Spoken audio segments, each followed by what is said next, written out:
हाँ भैया। ठीक है, तो अब देखिए, एसेट्स डेबिट करनी है, लायबिलिटी और कैपिटल को आपने क्या करना है, क्रेडिट करना है। ठीक है, ये हमारे ओपनिंग बैलेंस रिकॉर्ड होते हैं। अब क्लोजिंग कैसे रिकॉर्ड होते हैं? क्लोजिंग बैलेंस की भी सेम एंट्री है। तो आप कहोगे फर्क क्या है? साल के शुरू में मेरे पास 10 लाख रुपए थे, साल के एंड में मेरे पास 2 लाख रुपए हैं, ये फर्क है।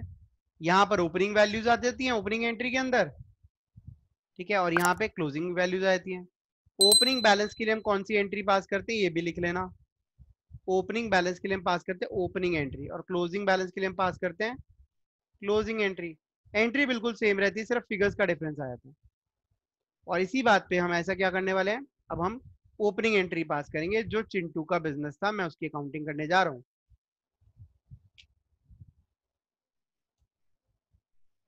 तो देखो भाई, ये रहा चिंटू का बिजनेस। अब मैं इसकी एंट्रीज करने जा रहा हूँ। ठीक है, तो मैं ये सारी चीजें थोड़ी सी साफ कर लेता हूँ पहले।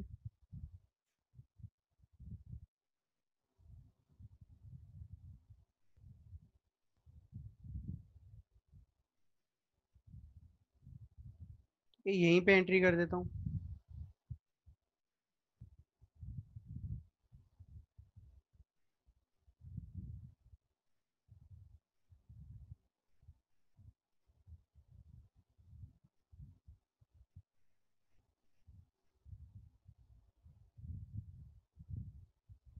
हाँ जी, देखिए, अब इसकी ओपनिंग एंट्री कैसे पास होगी, ध्यान से समझना आपने।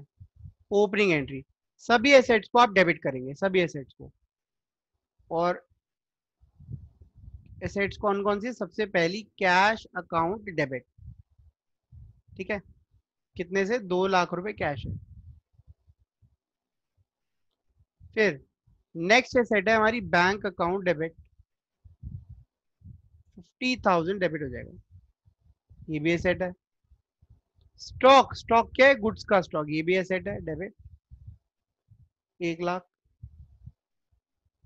एसेट का मतलब पहले मैंने आपको बताया था, anything which possess money value is an asset for the business. इन सब चीजों की मनी वर्थ है 50,000। ठीक है, उसके बाद राम भी एसेट है, राम।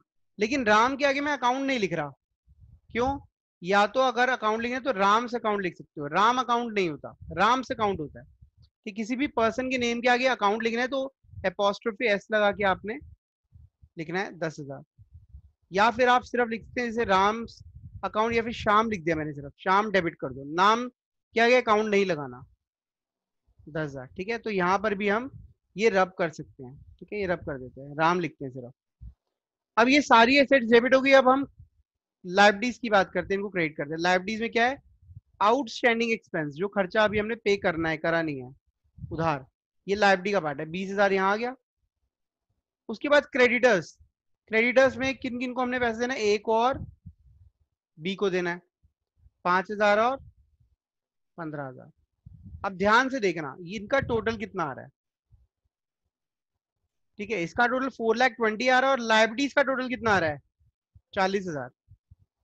आज देखो, मेरे पास 4,20,000 की संपत्ति है, जिसमें से 40,000 मुझे बाहर वालों का देना है। तो मेरे खुद के जो पैसे लगे हुए बिजनेस के अंदर, उसको मैं क्या बोलता हूँ? कैपिटल। यहां मैं डाल दूंगा कैपिटल। मेरी कैपिटल कितनी हुई? 3,80,000। अब आप कहोगे सर कैसे निकाला? एसेट्स में से लाइबिलिटीज को माइनस कर दो। मेरे पास 4,20 की संपत्ति है, जिसमें से 40,000 मेरे पास मैंने दूसरों का लौटाना है, तो मेरा अपना कितना हुआ? 3,80,000। इसको हम बोलते हैं बैलेंसिंग फिगर। क्या बोलते हैं? Balancing figure. ये वो फिगर आई है जो दोनों साइड को का डिफरेंस है। ठीक है, और यहां पे हम इसकी नरेशन के लिखेंगे बीइंग ओपनिंग बैलेंसेस रिकॉर्डेड। ठीक है, यहाँ पे हम ओपनिंग बैलेंस रिकॉर्ड करने के लिए नरेशन दे देंगे। कोई डाउट है तो आज की जो हमारी क्लास होने वाली है वो होने वाली है, थोड़ा सा प्रैक्टिस करेंगे हम क्वेश्चंस के ऊपर। ठीक है, I will give you some transactions और आपने उसकी जर्नल एंट्री करनी है मेरे साथ। ठीक है, ओके सर।